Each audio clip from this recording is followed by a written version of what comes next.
entrevista del Telematutino 11, gente importante a tratar temas importantes, nos honra con su participación. La doctora Ligia Amada Melo fue secretaria de Educación, ministra de Educación Superior y Tecnología, es miembro de la dirección política de la Fuerza del Pueblo. Doña Ligia, siempre es un placer. Buenos días, doña Ligia. Y verla a usted activísima en política y en el área de educación en la Fuerza del Pueblo.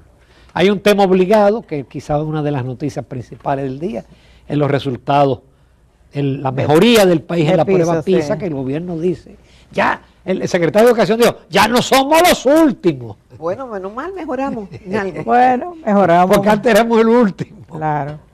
Bueno, mira, el haber mejorado por lo menos 3 puntos es algo positivo, pero la verdad que estamos lejos todavía, estamos muy por debajo de la media.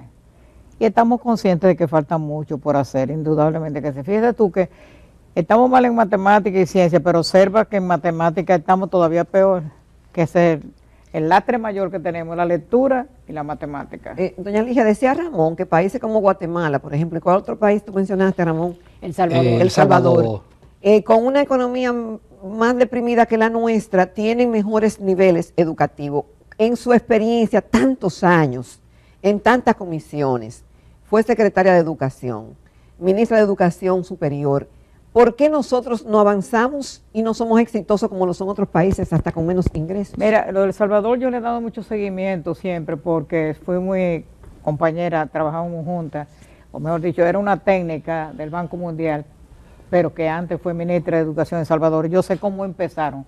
Eso hace más de 15 años que empezaron una buena reforma en El Salvador. Aquí no progresamos, indudablemente se han hecho esfuerzos, porque se han hecho esfuerzos. Tú eres testigo del plan decenal de 1992, que tú trabajaste mucho en eso, era nuestra difusora principal, y se han hecho esfuerzos a partir de ahí, pero la verdad es que yo sigo creyendo que el lastre mayor nosotros lo tenemos en los profesores.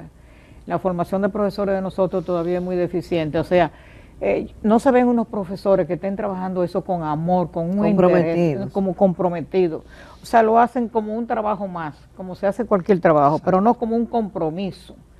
Y eso, la educación hay que asumirla como un compromiso. No es como cuando yo era adolescente, que los profesores eran de vocación, sí, y no ganaban nada. Eso tampoco. Hay que asumirlo como un compromiso, que tú lo goces, que tú te sientas verdaderamente comprometido con eso. ¿Y de dónde vamos a sacar esos profesores? Bueno, porque se han hecho importantes mejorías salariales, también claro, de, facilidades de vivienda, etcétera, pero no se ha logrado eso. Bueno, Alguna vez se habló hasta de importar profesores y no dejaron aquí que la mejoría, la salarial, como tú mismo estás diciendo, se ha logrado muchísimo. No nos podemos quejar que tenemos, yo no te diría que excelente, pero bastante, mucho mejor que en muchos años anteriores. El problema está en, yo sigo creyendo, y recuerda que yo trabajé mucho en la famosa ordenanza 0915, que por fin la quitaron. Tiene que haber una rigurosidad total en la formación de profesores, empezando por la rigurosidad en los que van a estudiar educación. A esos que van a estudiar educación hay que verdaderamente probar que tienen condiciones para ser profesores. Es un filtro. Sí, un filtro. Tiene que haber un filtro, todo el mundo no puede estudiar educación. Segundo, tiene que haber mucha rigurosidad en las mismas universidades. Hoy por hoy, las universidades lo están haciendo cada uno como quiera, pero eso no puede ser así. Ahí tiene que haber rigurosidad en los profesores, ahí tiene que haber coordinador de carrera, ahí tiene que haber una rigurosidad sistemática de seguimiento a los que están estudiando educación. Pero, doña Ligia, el sistema refiere que, por ejemplo, en los centros educativos privados, que a veces hasta importan profesores o tienen otra dinámica, los resultados de los estudiantes son distintos a los de las escuelas, llamadas escuelas públicas o del gobierno. Bueno, entonces, ¿cuál es la diferencia entonces? Porque muchos de los profesores del sector privado, cuando después del 4% hubo esa mejora salarial, migraron al sector público. ¿Por qué entonces esa dicotomía en que yo me comporto de una manera pudiera ser eso? Si es el sector privado y si es en el sector público me comporto de otra forma. En el sector privado no es que totalmente sea mejor en sentido general, pero en la mayoría hay mejoría. Pero ahí está la cosa. Y el seguimiento que le dan los dueños de esos colegios. Ah, no. Es lo que te estoy diciendo. Si no hay rigurosidad, o sea, las carreras de educación se hacen, empiezan cada uno, eso se hace como al azar, se va dejando. Ahí no hay un control, una rigurosidad de seguimiento. Y tú crees que en un colegio privado, ajá, ¿tú crees que no hay ese seguimiento? Completamente. Claro. Doctora, ¿qué ordenanza usted dice que derogaron? Que procedía usted mencionó la derogación de una ordenanza que procedía de la ordenanza 0915, sí, que fue mi gestión durante en el año 2015 se aprobó, y desgraciadamente estas autoridades le cogió con quitarlo, o transformarla en otra más fácil, y lo que propugaba era precisamente esa rigurosidad que te digo, de entrada 2 pruebas, uno para determinar las condiciones intelectuales del muchacho, otro para saber el dominio de contenidos fundamentales. Luego para entrar a la carrera en la universidad. Claro, para entrar a estudiar educación, luego la rigurosidad en la selección de los profesores que fueran especialistas de las áreas que iban a enseñar, luego en lo de secundaria que fueran administrados por las escuelas especializadas para que fueran especialistas en el área con mención en educación, no educación con un poquito de conocimiento, ¿me entiendes?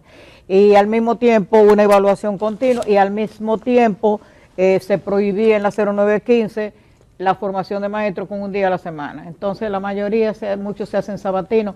Tú te pones a ver, por ejemplo, el caso de la Universidad Autónoma de Santo Domingo, que tiene actualmente 19 o 20 centros educativos donde se imparte educación. ¿Quién coordina eso? Uno lo están haciendo de una manera, otro lo están haciendo de otra, y eso nadie lo coordina. No tiene ni siquiera un coordinador que le dé seguimiento a eso.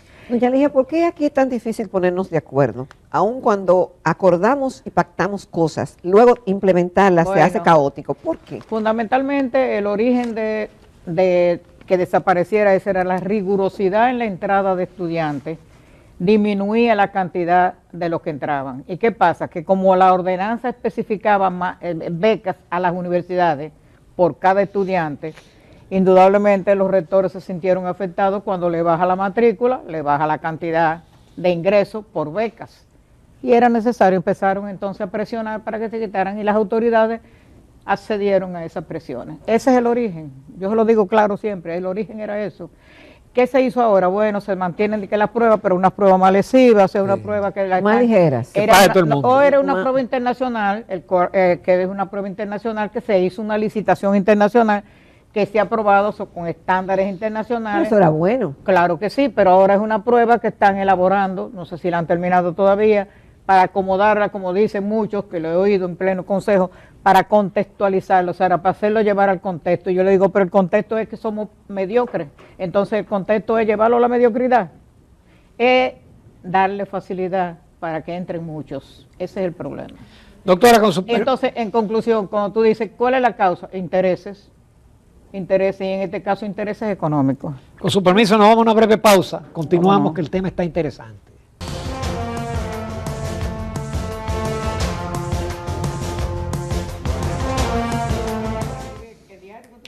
Continuamos en Telematutino 11. Esta mañana estamos conversando con la doctora Ligia Amada Melo. Ella fue secretaria de Educación, también ministra de Educación Superior, Ciencia y Tecnología, y actualmente pues miembro de la dirección política del Partido Fuerza del Pueblo.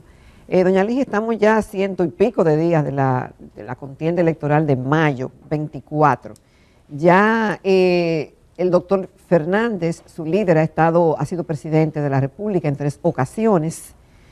Y bueno, pues hay un gran reto ahora en convencer al electorado de qué es lo que le conviene. Algunos dicen, bueno, pero sería un retroceso mirar al pasado y no sé. Y otros dicen, bueno, pero estábamos mejor antes que ahora. En definitiva, ¿cuál es la apuesta del Partido Fuerza del Pueblo y qué usted le está aportando como experiencia en este proceso? No solamente que estábamos mejor antes, que eso está demostrado, sino que verdaderamente ahora tenemos un presidente, un expresidente con mucha más experiencia, con una ilusión de desarrollar una nueva transformación. Nadie puede negar que Leonel Fernández introdujo modernización, progreso en este país. En lo que él le llama ahora la segunda ola de transformación, eso va a ser trascendental, porque resulta que Leonel trabaja siempre en función de para el presente y para dejar para el futuro, y se ve, todavía el país está heredando cosas que él dejó, no solamente a nivel físico, vamos a decir, sino también institucional, y eso es importante. Entonces, la gente no es tonta, la gente sabe. Claro, hay muchos jóvenes que no vivieron la época, por supuesto, de que él fue presidente, que es nuestra labor precisamente hacerle saber a esos estudiantes. Estamos en muy buenas condiciones, ya tenemos buenos candidatos, ya se definió, ya las boletas están, ya se está trabajando y como tú has visto en la última encuesta que se publica, Lionel está creciendo y va a seguir creciendo. En enero la gente se va a quedar sorprendida.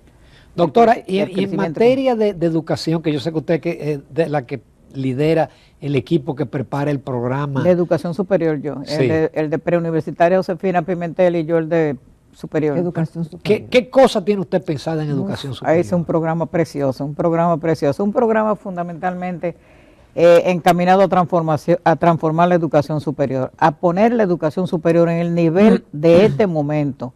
Estamos en un momento de mucha transformación, en un momento de mucho desarrollo, a nivel mundial me estoy refiriendo. Entonces, por supuesto, la educación tiene que dar un salto. Y ese salto fundamental consiste en que tengamos en nuestras universidades carreras más actualizadas, más que respondan al momento actual. Tenemos muchas carreras tradicionales. ¿Y ellos aceptarían? Porque el problema es que son universidades privadas. Hay que hacer un trabajo con ellos indudablemente de convencimiento, pero también el gobierno tiene iniciativa. Por ejemplo, el programa de becas nacionales e internacionales influye mucho, porque lo que tú no puedas hacer en el país, lo puedes hacer en el extranjero a través de las becas internacionales. Pero también se induce, porque indudablemente el gobierno puede, aunque las universidades sean privadas, el gobierno induce bajo la discusión y con ayudas, porque tienen que haber subsidios y ayudas también para eso. Pero hay que transformar la educación superior, llevarla. Tenemos que usar más la tecnología, tenemos que modernizarnos más, tenemos que hay que rediseñar la oferta curricular, empezar por ahí. La oferta curricular de nuestras universidades, tenemos muy pocas universidades aquí introducen carreras nuevas. Yo te podía decir 3 o tal vez 4 introducen carreras nuevas que responden a las necesidades. La mayoría es más de lo mismo, más de lo mismo. No podemos seguir en esa situación, más de lo mismo, no se puede. El país necesita de recursos humanos calificados para desarrollarse, pero personas que respondan con una visión global y con una visión de la realidad del mundo en este momento. Sí, doña Ligia, en el tema de la educación superior, y usted decía en la pausa y en el aire de que los estudiantes dominicanos son inteligentes. Se da mucho el caso de que el estudiante es bueno, hace una carrera universitaria aquí, se gana una beca o se va a estudiar fuera porque consiguió, como dice, estudiar fuera. Pero resulta de que esos cerebros se quedan al servicio de otros países que le ofrecen mejores condiciones y aquí no encuentran campo. ¿Cómo revertir eso y que nuestros talentos se queden en el país? Eso tiene su causa fundamental. La causa fundamental es que nosotros tenemos un sector productivo todavía pequeño. O sea, nosotros no tenemos un sector productivo amplio y no pagan con buenos sueldos, no hay buenas oportunidades.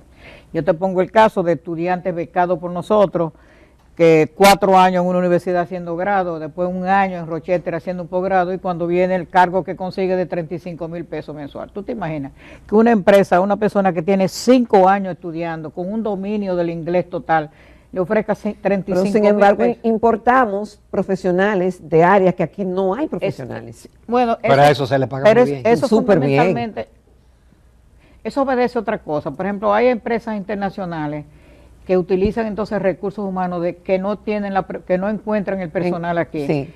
Porque lo que te estoy diciendo, como las universidades se han anquilosado en su mayoría con las mismas carreras y no se renuevan, entonces esas empresas internacionales. Pero fundamentalmente, eso para evitar la fuga de cerebro, Daniel Toribio y yo discutimos mucho eso, el que me dice, ustedes tienen que hacer algo. Digo, mira, para poder hacer algo es fundamentalmente que los sectores productivos, que tengamos más desarrollo, que se haya más conciencia.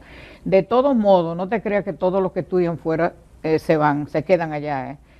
Muchos vuelven y vienen, y entonces muchas veces yo le decía al doctor Fernández, que estaba preocupado por eso, dice, no se preocupe, que también aprenden mucha tecnología, aprenden mucha, se actualizan y cuando vienen al país tenemos un aporte nuevo. Así que todo tiene su pro y tiene su contra.